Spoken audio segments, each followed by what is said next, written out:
Studio পাড়ায় মাঝে মাঝেই শিল্পীদের মনে প্রজাপতি ওড়ে। সেই প্রজাপতি তাদের বিয়ের পিঁড়িতে তোলে, আবার কখনো মাঝপথে তাদের সঙ্গ ত্যাগ করে।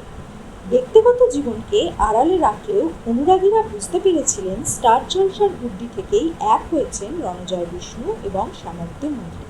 বিয়েও হয় 5 মাসের পরে। বিচ্ছেদের গুঞ্জন তাদের মধ্যে। শ্যামপ্তি এখন বাপের বাড়িতে আছে। বিগত কয়েকদিন ধরেই তাদের মধ্যে বিস্তর মত পার্থক্য। দুজনের মধ্যে কাদা ছোড়াছুড়ি হচ্ছে। লাইভে এসে রণজয় মুখ খুললেও শ্যামপ্তি চুপ। শারীরিক এবং মানসিক ধকল সহ্য করতে পারছেন না অভিনেতা, অসুস্থ হয়েছেন। শ্যামপ্তি এই বিষয়ে কথা বলতে চান না। কদিন একাধিক পাবলিক প্লেসে গেছেন কর্মসূত্রে বা ব্যক্তিগত প্রয়োজনে।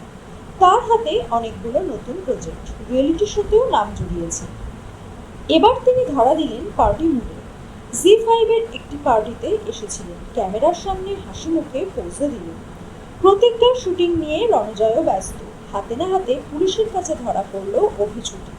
গাড়িতে বসে তারা ঝগড়া করছিল, সেই সময় পুলিশ টহল দিচ্ছিল। তারা ভাবে গাড়িতে অসামাজিক কিছু চলছে, তারা তাদের ধরে। গাড়ির কাছ নামাতেই দেখে অভিছুটি, তারাও ভয় পেয়ে যায়। অভি উকিল, পুলিশ তাকে অ্যারেস্ট করলেও বেশি দিন ধরে রাখতে পারবে না। এরপর কি হবে জানতে হলে চোখ রাখুন প্রতিজ্ঞা।